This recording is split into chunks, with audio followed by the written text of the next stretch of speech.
ever get to throw this? Yes. Would I? Yeah, you find someone who'd say yes. Okay, I'm going to ask you again. Yeah. Listen to what I'm saying. Okay, yeah. So, for me to throw this, Yeah. I have to ask his permission. Yeah. He asks someone else's permission, Yeah. and they keep asking permission for infinity. Yeah. I.e., for infinity, you're Yeah. asking permission after permission after permission after permission. But wouldn't they get permission from someone? That's what I'm saying. Yeah. That an infinite regress is this, exactly this, that Right, okay. the chain doesn't stop. Right, okay. Do you see? Yeah. So would I end up throwing the bottle? I wouldn't, because the permissions keep going on and on and on, isn't it? I don't get it, because I mean you're going to find someone who will say yes. But the nature of this is in this example is that no one is saying yes. Somebody is constantly passing it on to someone else. That's what infinitum means, isn't it? Yeah. That it goes on for infinity.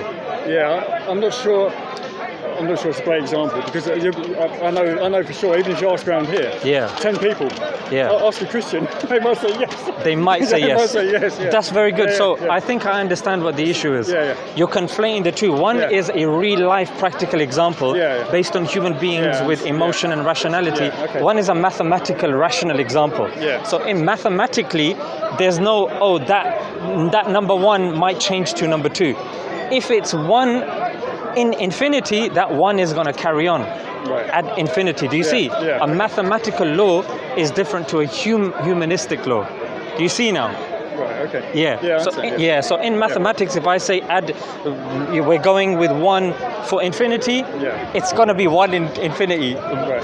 What the 50th one is not going to say, let's go to two. Yeah. Do you see? Yeah. Okay. So coming back to this again, if there's an infinite chain of dependent things, me having to throw the bottle will never happen. So similarly, as a human being, if there's an infinite chain, then we would not exist. There has to be an end to that chain eventually for a human being to exist. Otherwise, just like a person that wants to throw the bottle, he will never get to throw the bottle because the infinity chain is carrying on and the bottle never gets thrown. Have you understood me so far? Yeah. So this is a very popular, reasonable example. That's the example Aristotle, he called it the prime mover, the first cause. Yeah, okay. So even in philosophy, in theology, people say, look, we don't have an issue with there being a first cause. Right. So are we on the same page with that? For us to even be here, there has to be an end to that chain, otherwise we would never exist. Okay, I can go along with that. Okay, brilliant. So there is an end to that chain. Now, Rick, we have to ask ourselves that we call it philosophically and theologically, we call it the necessary being. Right. So that necessary being was the first, isn't it? Yeah, but the thing is, now you just produce something out of nowhere. You need to provide the evidence for a necessary being. Yeah. But I mean, I can agree with you on requiring the first cause. Yeah. But this is where the I don't know from me comes in. No problem. I don't know what that first cause was. Yeah, that's absolutely fine. And if you're asserting that it was a necessary being, you need to prove that. And I don't know how you're going to prove that. Yeah, the thing, Rick, is I've already proven it. Oh. I'll tell you why. Okay. I'll tell you why. Because when you take something that's dependent and you follow it along, for example, a computer is dependent on the mouse. The mouse is dependent on the person. The person dependent, there has to be an end to that chain. Now, if you're talking about the end of dependent things, by definition, the end of that chain is a necessary being. There can be nothing else. Either it can be dependent or it can be necessary. Now, philosophically, a necessary being, by definition, is something that is composed of parts. It has a beginning, and it can be any other way. A necessary being, by definition, means something that doesn't have a beginning, it's not composed of parts, and it can't be any other way. Are we on the same page so far? Yeah. Okay. Let me know if there's any issue with these definitions. Yeah, I'm following. Yeah. Okay, no problem. Okay. If you think it's too heavy, let me know. I'll switch on to something else. Yeah. It's getting a bit heavy for me, I must admit. Okay, brilliant. Yeah. So maybe I can switch it to causation. Right. Have you heard of the argument by causation? Yeah. Okay. Yeah. So what's your issue with the argument from causation? I don't really have an issue with that. I believe the universe had a cause. Okay, excellent. Yeah, okay. That's as far as I can go. Yeah. Yeah, excellent. Okay, yeah. So that's, I think, where these both arguments coalesce. Right. Whether you want to call it a first cause, Yeah. a prime mover, a necessary being, that's what we're getting to. Yeah. So we have someone at the beginning. Right. Okay, so at the beginning presupposes there was nothing before it, correct? I mean, yes. In those terms, yes. Yeah, in those terms. Right, yeah. So, and it itself can't die or can't cease to exist.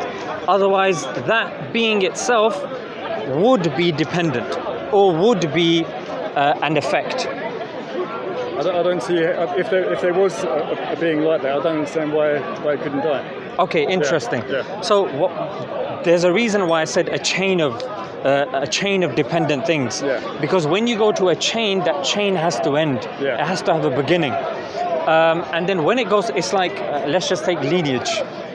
You are the son of your father, who's the son of his father, blah, blah, blah, blah. Yeah. Eventually, it has to get to that first being. Right. And that first being was the beginning.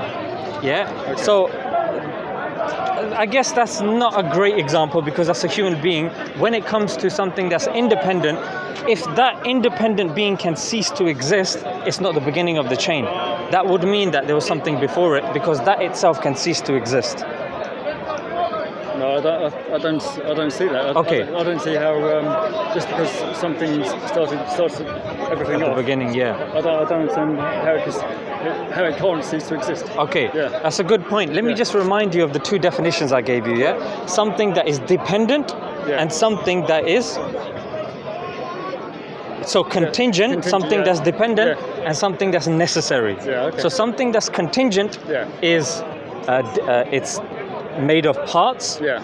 It can be any other way, and it can cease to exist. Right. So that's the philosophical definition of something that's dependent. Yeah. Something that's necessary is it can't be any other way. Yeah. It's not composed of parts. Right. And it cannot cease to exist. Right. For it to be the necessary being. Otherwise, we just fall into it's a circular argument. Yeah. You say, oh, it can cease to exist, then that makes it a dependent thing. Do you see? Okay. Yeah. Well, I mean, that just gets me back to how did you get to the fact that there was this necessary being to start? Yeah. Why necessary? Yeah. So I'll tell you why. Okay, so I missed a few steps. So initially, what I normally ask is, there's three types of existence. Yeah. And correct me if I'm wrong or if you disagree with that. Yeah. So the three types of existence, number one, an impossible existence. Yeah, an impossible existence is like a squared circle. You know, it's not rational, it's not feasible. Yeah. And the second type of existence is something that is dependent. And the third type of existence is something that's necessary. So these are the three types of existences. Okay. Rick, I just have to say a word for this because I don't know about this. Yeah, no problem, no problem. Okay. That's why, Rick, think logically. Out of these three, are there any other forms of existences that you think I've missed out?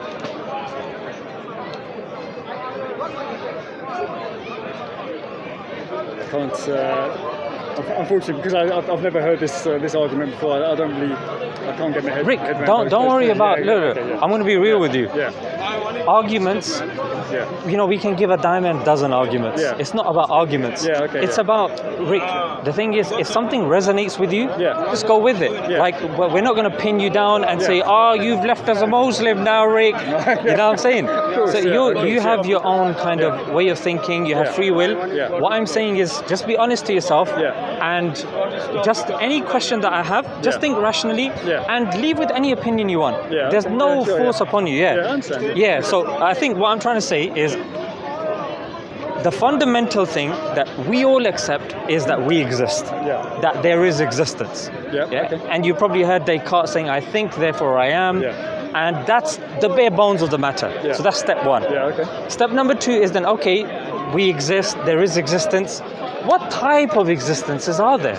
Okay, so something that is impossible, like a squared circle. Yeah. Something that itself depends on something. Right. Or something that doesn't depend on anything. And then, rationally and logically, philosophers have sat and they've said that makes absolute sense, and you're welcome to disagree. Yeah. And you're welcome to say, no, there's another type of existence that you've missed out. Yeah, okay. That's where we've reached so far. Yeah, okay.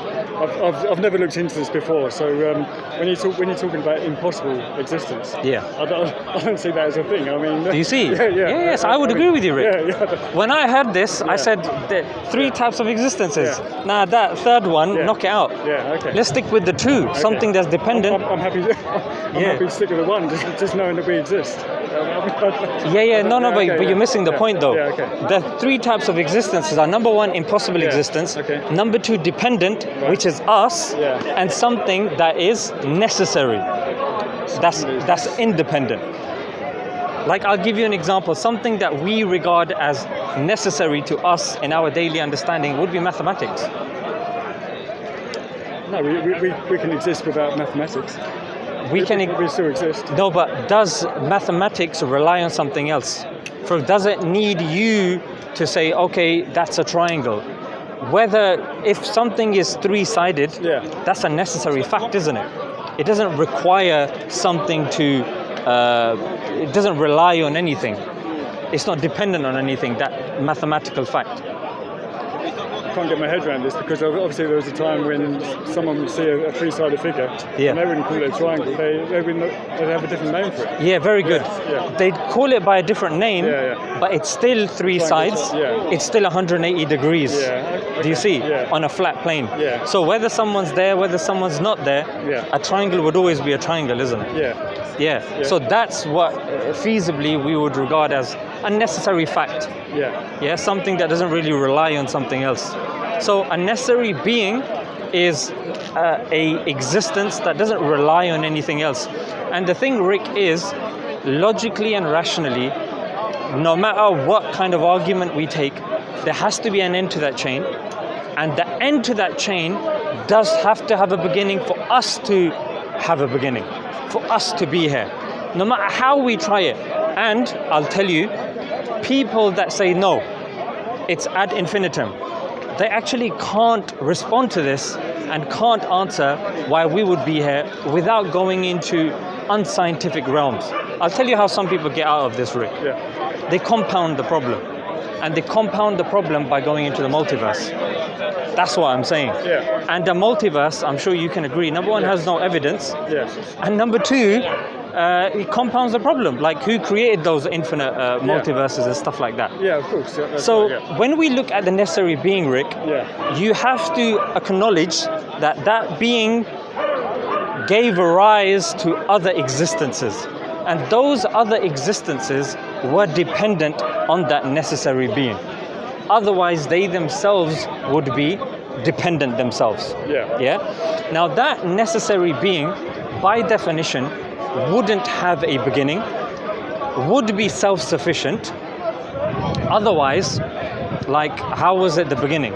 You with me so far, I mean, I still disagree, because the old argument of, if that being existed, how was that created? How would that just suddenly come out of nothing? So we're just going in a circle. That argument is a very old argument, used by Dawkins back in the days, but even they don't use the argument now, because rationally, philosophically, at the end of the chain of dependent things, rationally and logically, there has to be a necessary being. You just can't. If a person says no, how did that being come into existence? Say, okay, let's put that on ice for now. Okay, what came before that? Or something else. What came before that? Something else. Okay, we're back to infinity again. So rationally, there has to be an end to that chain. Just like for me to ask permission from somebody, the only way I get to throw that bottle is when somebody says, yes, do it. If everybody keeps saying, no, ask that person, ask that person, ask that person, it's never going to get done. Do you see? So what I'm trying to say is, on the one hand, you've got a standalone argument. Oh, who created that being? Okay, that's a non-philosophical statement. If I answer it philosophically, unnecessary being is a philosophical answer. And Rick, what you're now doing is, what some people tend to do is when they think about the universe, they say, like, let me ask you, what would it take you to believe in a God? Evidence. Sufficient evidence. Yeah. Brilliant. Yeah. So you're saying evidence. Yeah. Give me an example of evidences that would satisfy you. It needs to be a lot of evidence because... An example of something that happens today and you go, Zishan, it's Rick. Hey Rick, how's it going? I believe in God, mate. It would literally need Allah to just suddenly appear above me in whatever form he wants, start screaming things at me, telling me here I am, and everyone else around to also see that as well. So we can discuss it after and see all the YouTube videos and all the people who have recorded it. There needs to be a lot of evidence. Okay, so the first thing that you've said is you would need visual evidence, yeah? Yeah. Visual evidence. Yeah. What is that thing that you're looking at? Describe it to me. What is it? So you're saying I'd have to look up and I'd have to see something. Okay. Describe what it looks like. It wouldn't. I don't even need to describe it. It could be anything, but just something that convinces me. I mean. Okay, so let's pin that down. Because what you're doing now at the moment is subjective. Right. Like, this is how it seems to me. Yeah. Let's make it something that can be applicable to everybody. Yeah. So you're looking up. Yeah. You see something that's in the sky. And what language is it speaking? It needs to be a language that everybody understands. Something that's accessible to everybody. Okay, so visual evidence. Any other type of evidence? I'd need evidence of the power, what it can do. Just suddenly create a thunderstorm out of nothing, or maybe just uproot a tree. Okay, on a windless day, just pick up a tree and throw it. Okay. It's just use of power, make you invisible. Okay, interesting. So a demonstration of power. Any other evidences? No, I mean that'd be enough. Okay. I appreciate your honesty. I think I appreciate your honesty and I appreciate your candidness. So you said something that I can see. It's speaking in a way that everybody can understand and displaying of power of sorts. What if I was to say, Rick, that criteria can be fulfilled by certain creatures that are undiscovered at the moment? Because bear in mind, you do know that we only know, and we're still continuously discovering species on the planet. And what if you were to see a creature that you've never seen before, and the creature says something and does something, like these movies of Godzilla or aliens that come down. What if it's an alien that comes down and does those two things? Are you going to now start worshipping it?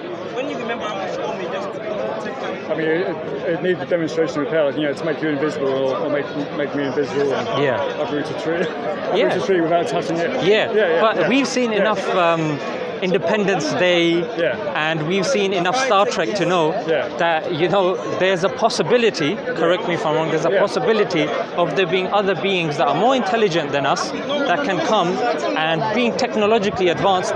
You know that the old Captain Kirk saying, beam me up, Scotty. Is beaming people up, making people invisible, probing them and doing all that sort of stuff. So again, Rick, if you see that display of power, would you start worshipping it? If it forced me to worship it? No.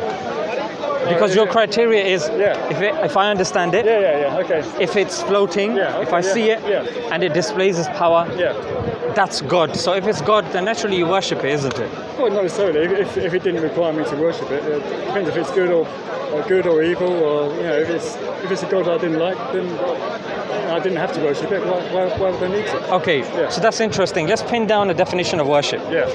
Worship could imply knowing someone the most, loving someone the most, obeying someone the most, or praising someone the most.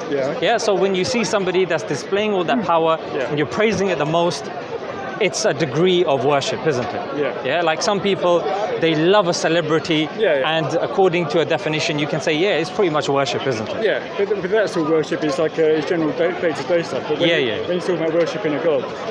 Yeah. So I mean, maybe Let's just use a loose definition of worship then.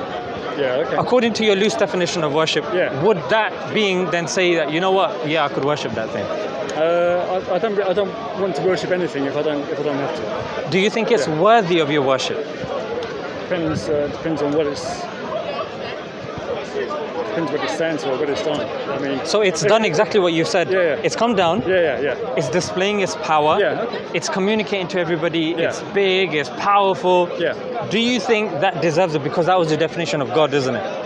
And God is naturally, he's worthy of praise, because as Muslims, as theists, we believe God has created everybody, he maintains everything, sustains everything. So if you're saying that that being fulfills your criteria, would you say that's enough criteria for me to say, okay, that's God for me? I mean, I could say there's God, but it's another question whether I need to worship it or not. No problem. Let's put worship on ice then. Okay, sure. Is that God to you?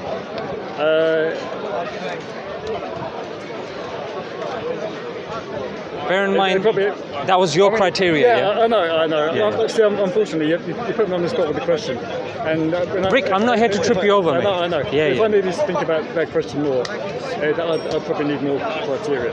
Okay. You can do. I just suddenly can't pull out those out. You're more than welcome, Rick. Because bear in mind, Rick. Look, we're on the same team. Yeah. We're human beings. We're on the planet. We're searching. We're discussing. We're sharing ideas. Of course, So I'm not here to trip you over. I'm not here to say, aha, you believe in an alien. If that is what your belief comes to, what I want from you, Rick, is when you say that's your criteria, and you say, you know what, I see what you've done there.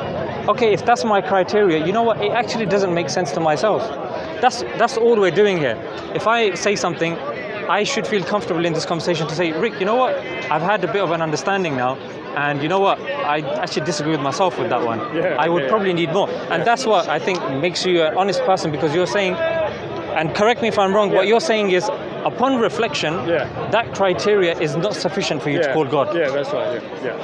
Let me tell you a criteria, and again, you're more than welcome to say, I disagree. The criteria that Muslims give. And we're going to help you out here. That you're not going to worship an alien.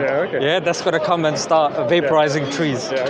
So what we say is, he has to be, or God, for something to be considered God, has to be one. And there's 4 criteria. After the 4, then jump in. Has to be one. Has to be independent. Does not beget, nor is he begotten. That means he does not give birth, nor was he given birth to, and there's no one like it. So that's our 4 criteria. The one, independent, doesn't give birth, wasn't given birth to, and there's none like him. This criteria saves Muslims from worshipping trees, from worshipping people, from worshipping systems, ideologies, isms and schisms, Rick. And that's why, as a Muslim, we today are the most relevant religion on the planet. And the statistic I will use to prove that is it's the fastest growing religion. Other religions are fast, including Christianity, are becoming irrelevant. Reason being, if you look, Christianity has been changed so much. One example, the Church of Nicaea, or the issue of Nicaea, it's becoming fast, like it's detached from its roots. So what do you think, Rick, about the 4 criteria I shared with you? I still need the evidence that you can. No. What I'm saying is, do you think that's good criteria? Is better than yours? I don't think it actually demonstrates. It's not meant to demonstrate anything. Bear in mind, Rick, you have a criteria for God. Then you have God. God and criteria, they're 2 different things. What I'm saying is, criteria-wise, would you agree and think that's good, simple criteria for anyone on this planet to follow for God? If you disagree, suggest something else. I need something that demonstrates the power, and also the creation. Okay, demonstrates the power and creation. Yeah. I would say that that's implied in the first and the fourth one. So in the first criteria, when it says he is one. Number two, sorry, the second one. Is he one God?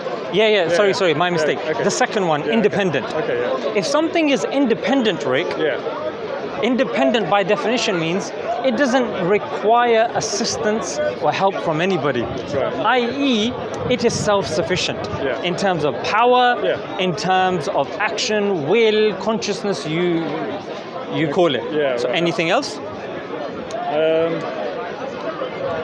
I don't know. This is I can see that. You find this interesting, though? Yeah, it's interesting. Yeah, it is. But it still goes back to the evidence for me. I just don't see the evidence. Yeah, no problem. We'll come to the evidence. What I said initially, Rick, was so I've given two arguments. Okay. So one is called the contingency argument, it comes from dependency. The other one comes from causation. And then we dealt with philosophical discussions. But what I sensed from you, Rick, was you weren't vibing with philosophy that much. That's why I then took it to yourself and I said, Rick, what would constitute as proof to yourself? And then what was interesting was you gave me empirical evidence. You said that if I see something and if that thing displayed power, and what I said to you, Rick, was, with respect, I don't think that's enough. I think your criteria should be more stringent.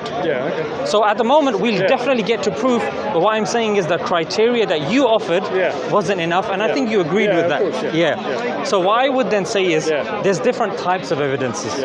You have empirical evidence, which is scientific evidence. Which is, correct me if I'm wrong, is something that can be checked under a microscope, observed, repeated, by definition. Would you say that there's any other evidence that would be appealing to you, that you would be able to accept? I think that the biggest thing, the biggest question to me is if this God exists and he's omniscient, all-powerful and all-knowing, he would know what would convince me. You don't think so? Would he know what would convince me? So why doesn't he convince me? Okay, that's a very good question. I don't want to go on a tangent.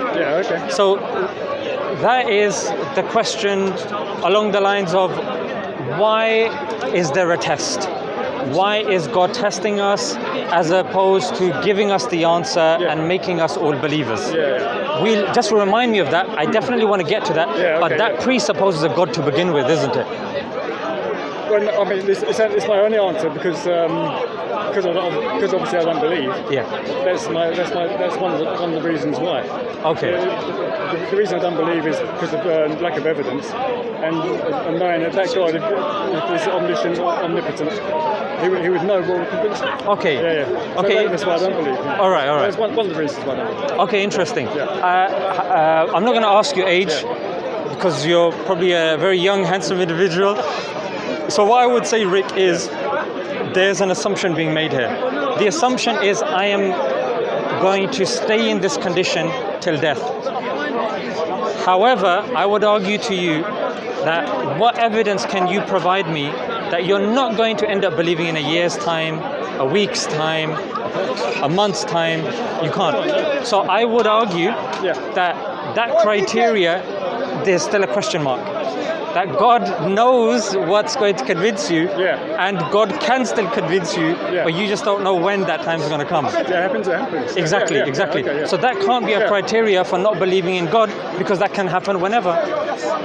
Well, it can be a criteria for right now because he hasn't demonstrated himself. But the thing is, I'm sure you'll agree, evidence isn't something that is restricted to time.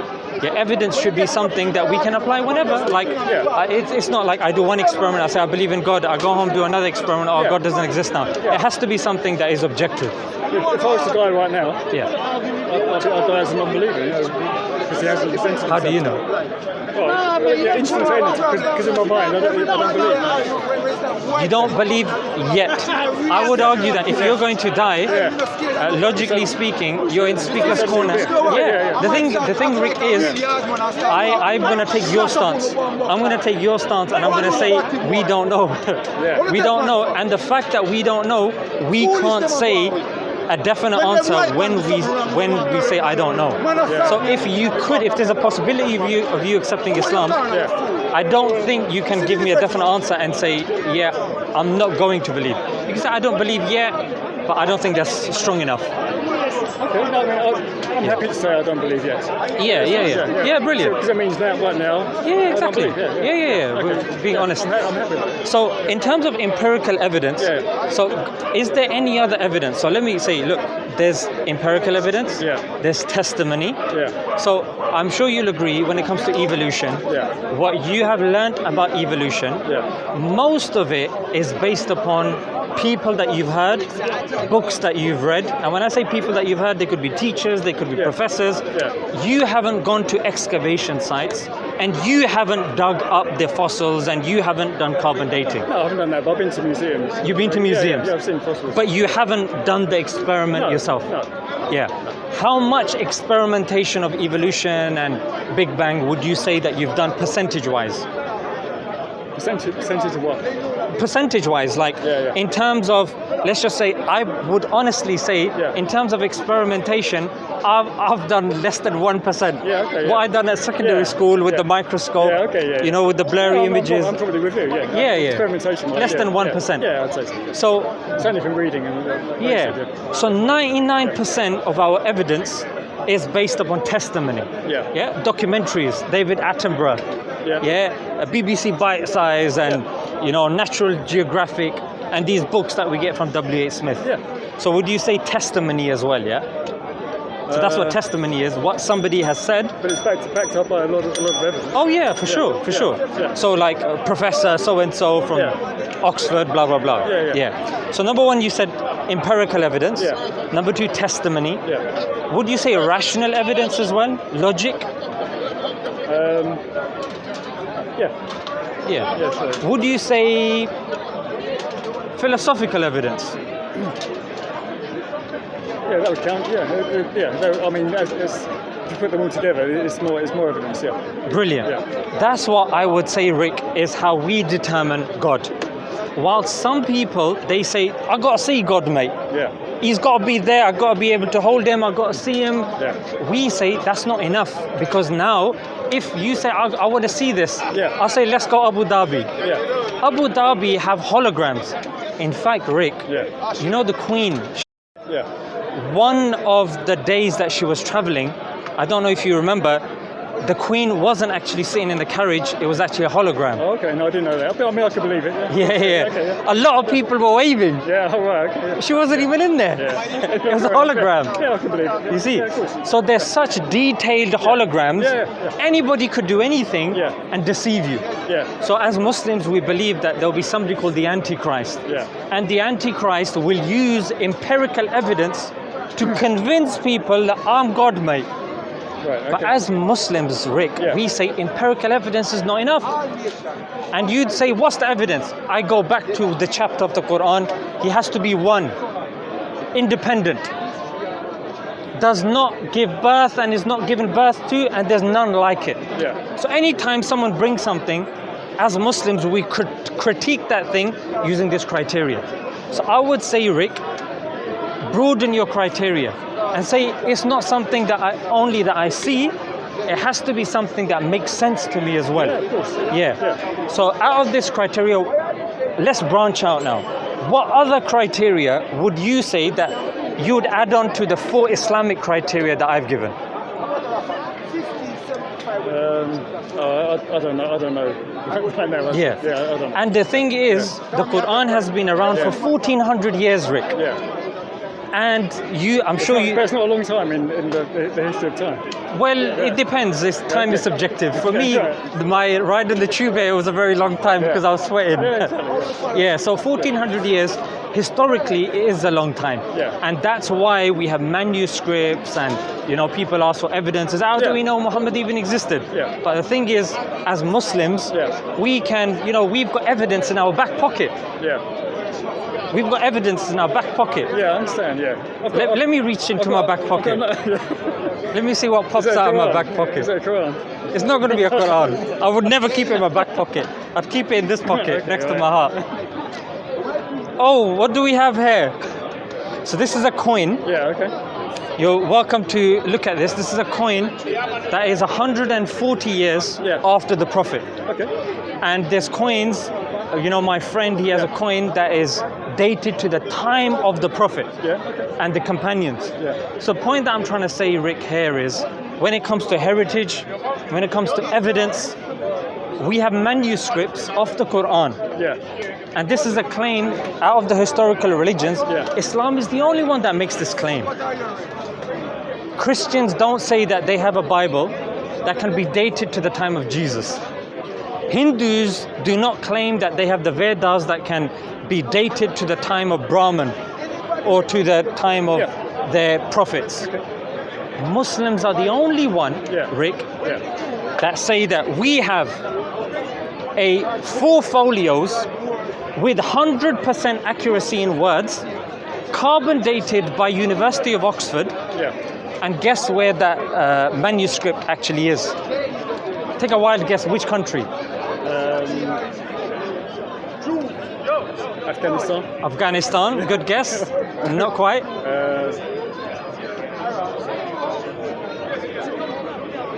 Somewhere in the Middle East. Middle East, somewhere in the Middle East. Okay, very good. I appreciate your honesty. It's actually not the Middle East. The oldest manuscript of the Quran is actually here in this country. It's in Birmingham. The University of Birmingham, and it's been carbon dated by the University of Oxford. There's 4 folios with 100% accuracy of words dating to the time of the Prophet, peace be upon him. This is why, Rick, as Muslims, we're comfortable coming, standing in the park, inviting people and challenging them because we can back it up not only with empirical evidence, but with historical evidence as well. Just like in your hand, you are holding this. It's actually very valuable. Yeah, I'm sure it is. So this is. I believe that. So this is archaeological evidence. But it's archaeological evidence that was a coin that existed around the time of Muhammad. No, so this coin, the reason why I bought it here, this was 140 years after the Prophet. We do have coins dated to the time of the Prophet as well. So I've got no problem with believing that Muhammad existed. And he wrote the Quran, or I know he couldn't write, but he dictated it or whatever. But the biggest question for me is, how do we know if he's saying he's the prophet of God? How do we know that's true? Okay, that's a good question. That's the biggest question. So how do we know that somebody has come and he claims to be the prophet? What's the criteria? I'm going to bounce off you, Rick, and say, what criteria would you need if somebody came here and said, I'm the prophet, mate, believe in me? What would you say, this is the proof I need from you, mate? I can't even begin to start. I need loads and loads of evidence. You need loads of evidence. Okay, I'm going to suggest some evidence that I would require, and you're more than welcome to jump in. Okay, sure. So I would say, if you're a prophet and you have a link with God, I need a miracle, mate. Give me a miracle. Sure. It's a good start. Number 2, prophecies. Give me some prophecies. Show me that you have information that the rest of mankind does not have. So something that's going to happen just in the future. And number 3 has to be a stand-up guy. It can't be somebody with, a blunt in one hand, some stolen chain, and a knee problem. And he's got crutches. You see, he has to be somebody that is befitting of a man of God. Doesn't lie, is not lying. Do you agree? Don't you have men of God with crutches then? Men of God with crutches would struggle to get about. So, do you see? So if somebody's got crutches and it takes him hours to get to his house, how's he going to do God's word if he's struggling to get to his house? You see, yeah? Okay, we've got that. That's a moot point, okay, yeah. Okay. So, at the bare minimum, he has to be honest, Rick, isn't Yeah, it? okay, Yeah. So, what I'm going to say here is, Rick, let's look at miracles. Yeah. In Christianity, they say Jesus did this, Jesus did that. And our issue with that is, Jesus did that, but we can't see that miracle. Yeah. So you can't verify that, correct? Yeah. Muhammad, peace be upon him, is the only one from the, old religions who claims to have a miracle that's the living miracle, something that we can dip in and out of. And the living miracle is the Quran. And the criteria of God that I've given, the 4 criteria I've given, is from this book. And the point that I'm trying to say to you, Rick, is because it's 1400 years old, anybody can go home, anyone can go on the internet and start critiquing it, poking holes out of it, and saying this book is false, mate. And loads of these Muslims would leave the religion in their droves. Rather, the opposite is happening. The fastest growing religion on the planet is Islam. So the criteria is all there, but yet people are becoming more and more convinced. So the first thing that I was going to say was miracles, and the living miracle that we have is the Quran. And I'm going to just come back to this later on. The second thing we said was prophecies. What is your criteria for you to say this is a good prophecy? It needs to be something that's accurate in time and detail. So it needs to be something that's going to happen on a certain date or a certain time, and it needs to be very accurate. Okay, good. Let me give you some prophecies of the Prophet Muhammad, peace be upon him. You agree with me that he existed, and he existed 1400 years ago. So one of his predictions was that barefooted, unclothed herdsmen of the desert will compete with each other to build the tallest of buildings. And then the Prophet was asked, who are you referring to? And he clarified, the Bedouins of the desert. Now, have you had the honor of going to one of these Middle Eastern countries and going to but you've probably seen a documentary and you've seen these Bedouins, these guys just, poor guys just going along with their camels, surviving in the desert. In those days, the Arabs were so useless that the 2 surrounding empires didn't even bother to take over the Arabian Peninsula because they were just drowned in their own ignorance. Fast forward, Rick. After half a century, I would say approximately about 500 years ago, Arabia struck black gold. You know what I'm referring to, isn't it? Oil. After oil, there was and still is a race amongst Bedouins to build the tallest of towers. In fact, the first tower was the Meccan clock tower in Saudi Arabia, which was at 600 meters in Saudi. Then Abu Dhabi came along and built the Burj Khalifa, 800 meters. Then, this happens in London as well. This happens in London, but are they competing to building the tallest towers? Yeah, a lot of the time they are. Around the world, people are trying to build the tallest tower in the world. Incorrect. No? I'll tell you why. Go on. At the time of the Meccan clock tower, it was the tallest building on the planet. And then, 2-3 years later, the Burj Khalifa took over, and currently, it was the tallest tower. The reason why there's a bit of dubiousness because Saudi is now making the Meccan clock tower, which is going to beat that, and the UK pales in comparison. America pales in comparison. The only ones, Rick, that are competing with each other to build the tallest are the Bedouins. So my question to you now, Rick, is how on earth did somebody that you called unlettered 1400 years ago, witnessing the Bedouins, in the decadence that they were in. How did he predict that once upon a time they would be competing to build the tallest of buildings? And the second point, how did he anticipate the finding of the black gold oil? Right, okay. I mean, at the time of Muhammad, weren't the Bedouins competing to build the tallest tower at that time? They weren't. I don't know the history of that. Yeah, no problem. Yeah. You're more than welcome to ask. At that time, they were in the depths of decadence. In fact, with the Prophet, peace be upon him, that's only when the Arabs started having honor and respect, and they started increasing.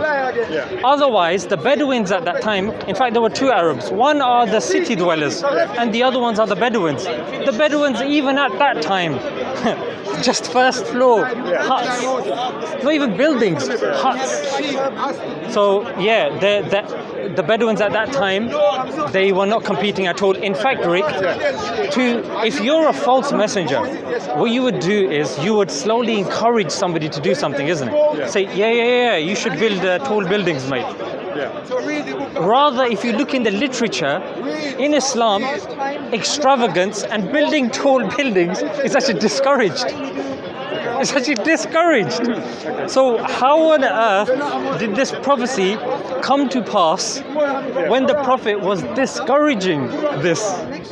What is your rational explanation? Is it a self-fulfilling prophecy where he's written this down, or somebody's written it down, and so obviously the followers want to fulfill this prophecy, so they start building these things. But bear in mind, a self-fulfilling prophecy needs an impetus. However, here the Prophet is telling us, in fact, he's not saying that the believers will do this. He kept it to the Bedouins. Believers, non-believers. So if he said the believing Bedouins would do this, then you can say self-fulfilling prophecy. Rather, he said the Bedouins. So they were non-believers, So he just kept it, Bedouins. Okay. But he didn't put a time on it? He didn't put a date on it? He didn't put a date on it, no. No. I mean, for me, a prophecy needs to be a specific date. No problem. Even approximate. That's fine. A few hundred years ahead, I don't mind 50 years either way. No problem. I've got that one as well. I'll get to that one. But what do you think, rationally? The thing is, Rick, we have to be honest with these things. You hearing this, firstly, have you heard a prophecy like this before in your experience? Something of this veracity? Yeah, I've heard many claims of prophecies, which I haven't read myself. There's stuff in the Bible.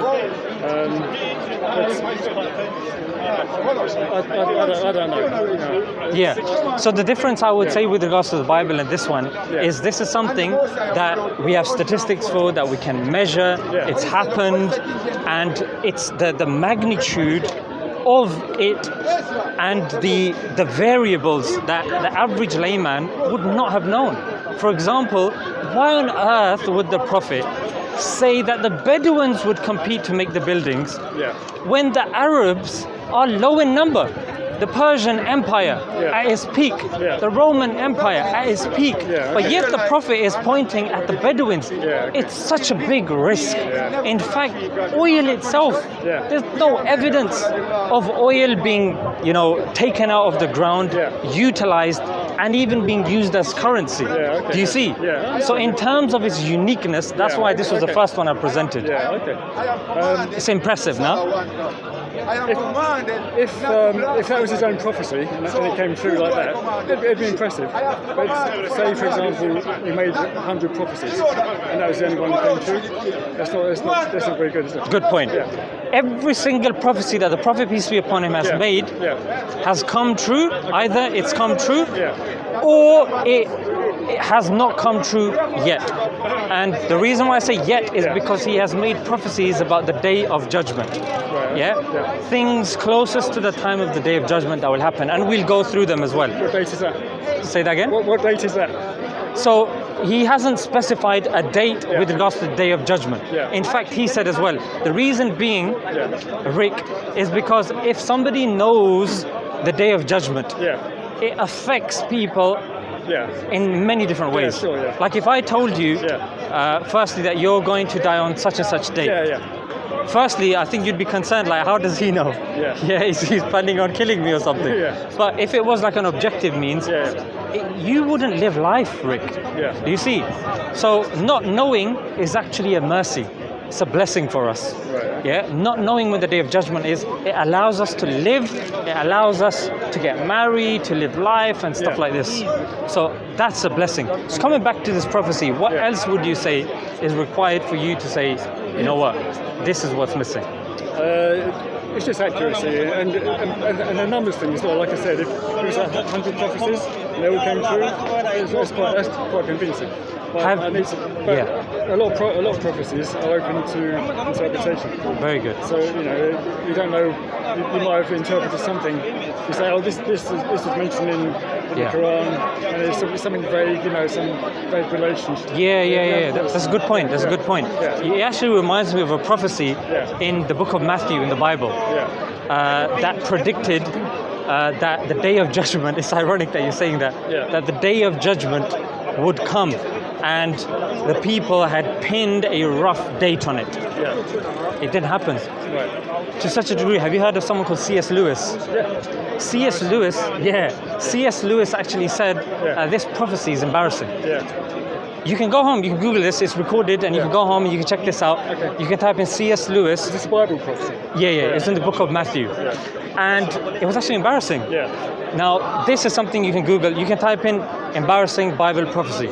However, if you do the same for the Quran, Rick, have you heard of anybody saying that this is an embarrassing prophecy that the Prophet Muhammad made? Not really. I mean, I haven't read the Quran myself. But think about it. I haven't really looked that much into it. No problem. You know, sometimes even when you're scrolling over social media, you come across, oh, Jordan Peterson said this, or Boris the bumbling buffoon has said this.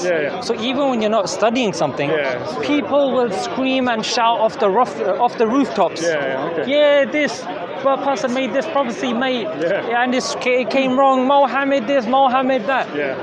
But the fact that we haven't heard it must show that there's nothing of substance, otherwise people will be singing and shouting about it. In fact, the fact that I'm in London now talking about this, somebody would have interrupted this saying, what about Muhammad's prophecy about this?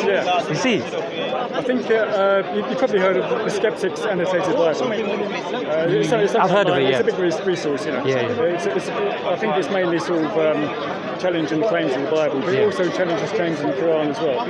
I don't know any of them, I'm pretty sure that I can look it up, and I could probably find something that questions some of the prophecies. But coming back to this criteria, Rick, is that if either of them or any of them was solid, people would be screaming and shouting on social media, in Speaker's Corner, just like I said C.S. Lewis, you said I know C.S. Lewis. You'll be able to go home, you say, oh, I remember that Muslim saying this, let me check this on Google. You check it out. But when it comes to Muslims, nobody has said this. You can say, maybe I can find this and find that, but if anything was credible, it would have been on everybody's lips. People would be talking about it. Let me give you an example. Nostradamus. 2012. 2012. But with Nostradamus, his prophecies were very vague. They came in anagram form, puns, and they were very difficult to decipher. So look, the Prophet was asked, who are you referring to? Because he said, unclothed, barefooted, herdsmen. And then somebody said, who are you referring to? The Prophet said, the Bedouins. Very specific. Who? Bedouins. Nostradamus, none of that, mate. Now you asked for something that is specific, time specific. Let me give you something that's time specific. At the time of the Prophet, peace be upon him, and this is again historically can be verified, because anything that I'm saying, Rick, it can be historically verified, even by non-Muslim sources as well, even by non-Muslim sources as well. So there's a book called it's called the Chronicles of Theophanes. It was a non-Muslim who verified what I'm about to say. So at the time of the Prophet, the Byzantines and the Persians were warring, and the Byzantines were losing like crazy. they'd lost Jerusalem, and the Persians were at the door of the capital Constantinople. A plague had spread. They'd lost. Like, it was so embarrassing, Rick. And it was at that time the Prophet Muhammad, peace be upon him, said, within 9 years, the Byzantines will defeat the Persians. Lo and behold, it happened. Right. Okay. It happened. Yeah. So that was a time-specific prophecy. Yeah. Let me give you another one, and then you're more than welcome to give your additional criteria. Okay, I'll be more than glad to hear that. Okay, yeah. Because you've given really good points. That's why I thoroughly enjoyed this conversation. Okay, I've enjoyed it as well. Yeah. So the third one was one of the relatives of the Prophet. He was against the prophets, like, significantly. In Urdu they say hard doke, like he was like with a vengeance. His name was Abu Lahab. The verse of the Quran was revealed that prophesied that Abu Lahab, this individual that hated Islam and the Muslims, would die on disbelief. Now, let me put this in perspective for you. Die of disbelief. Die on disbelief, like he would never accept Islam. Now think about it. If I say to you, Rick, that Rick, now if I'm producing a book and that book is prophesizing that you would not accept Islam, there's two things now. Because at the time of the Prophet, there were hypocrites. People that would say, I'm Muslim, mate. But they'll say, I'm just saying that just for him, mate. Yeah, you know what I'm saying? Like, Abdullah ibn Ubay. Yeah, Abdullah bin Ubay and loads of these dons, they would say that. However, Rick, it never occurred to Abu Lahab to even pretend to be a Muslim just to falsify this verse of the Quran. In fact, even when the Prophet took over Mecca, pretty much everybody in Mecca accepted Islam. So if Abu Lahab was alive at that time, he probably would have accepted Islam. So the writer of the Quran, whoever it came from, at the moment we're keeping it vague. The author knew that Abu Lahab, number one, would not be alive till the conquest of Mecca. And number two, it would not even occur to him, nor his friends, to tell him, look, just pretend. Look, no, but I don't want to do it. Look, just pretend, mate. Just so we can prove. Because, Rick, all it took was for him to publicly say, I'm Muslim. Everybody there, Rick, would say, that proves the Quran wrong. No, but it means this. But the Quran says he will never accept Islam. No, but it means this, it means that. But it says he will not accept. He's accepted. Do you see how specific it is? And what I'm saying is, there's a book called Forbidden Prophecies. You can read that. Does Ali have a box? Over there. Yeah, he does, doesn't he? That book is amazing. We'll try give you that when you go. And I can look it up. It's called Forbidden Prophecies. And the reason why that's so awesome is it talks about prophecies of the I Ching, of Nostradamus, of Jesus, of the Mayans, of the Scientologists, and then it critiques them, and then it compares it with the prophecies of the Prophet Muhammad. Is it biased? Sorry? Is it biased towards the Prophet Muhammad? It's not biased, and I'll tell you why. Because when it comes to prophecies, you can try to be biased, but what the prophecy says is there for you to read, isn't it? I'm just speaking to the brother. How are you, man? Alhamdulillah, how are you? I'm going in a couple of minutes. Where's brother Ali Dawah? Ali Dawah's over there, brother. Is he? Yeah, you can speak to him. Where's Muhammad Hijab? Wallahu alam, brother. You can look around. Ali Dawah's down there? Yes, my brother. Yeah. So, a prophecy, it can't be biased, because prophecy by definition are words uttered by that person, isn't it? So you can see, that person says that. Interpretation of the prophecy, you can, that's up to you. You can agree or you can disagree, but they're there for you. And you can check the primary source material yourself. Okay, he said this, he said that, let me see myself. But the thing, what I'm trying to say, Rick, is, and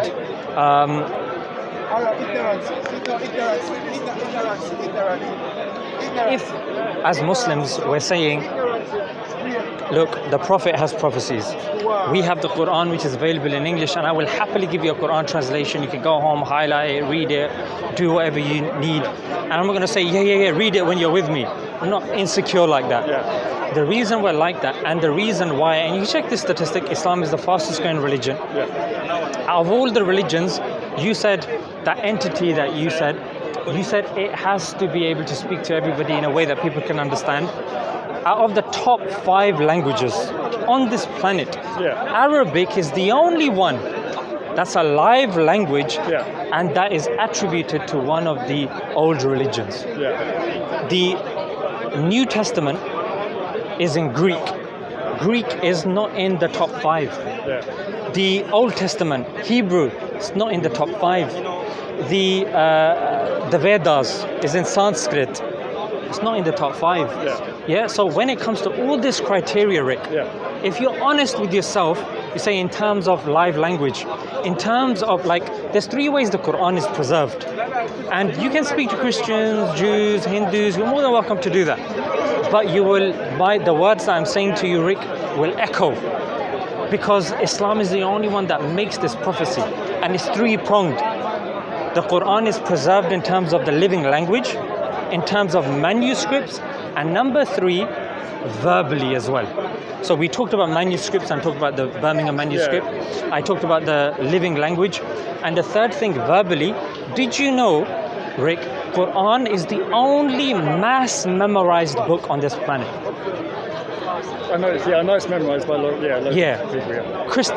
In Christianity, the Bible is not mass memorized. The Vedas are not mass memorized. In fact, I would challenge you to find me one Hindu that has memorized the entire Vedas. I don't necessarily see that as a good thing though. When kids are taught to memorize it from when they're very young, I don't really see that as a good thing. Let me come back to this point. But I promise you I will answer this. I have an answer, but I don't want to lose the train of thought. So the reason why I said memorization is brilliant is because anything can happen with paper and pens. We can get rid of the books, we can delete stuff off the internet.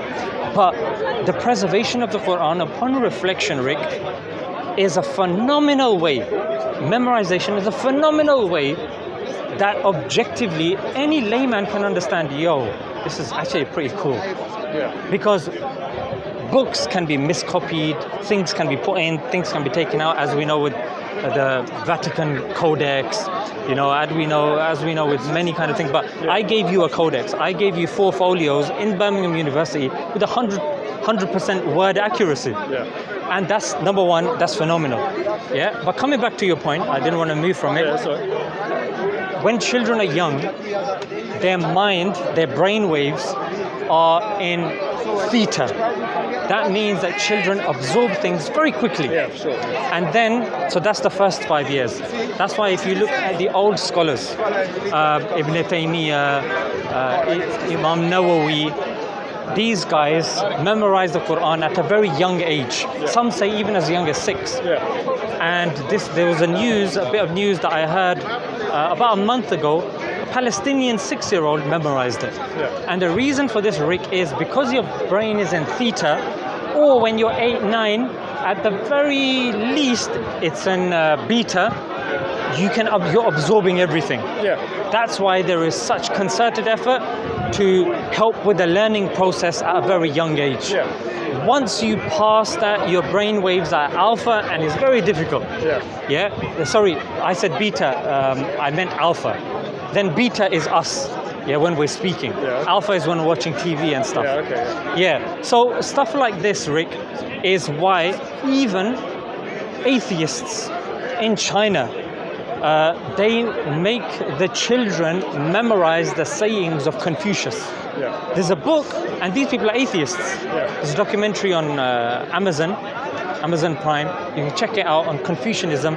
How Chinese, they don't believe in God and stuff like that, but yet they make their children memorize the sayings of Confucius from a small age. And on the documentary, you know what he says when he's asked, why are they memorizing it when they're young? He goes, they're not going to understand it now, but it is something that's going to benefit them when they grow up, when they're older. So what do you think so far about the prophecies? Something that's interesting? Something that, you're onto something here.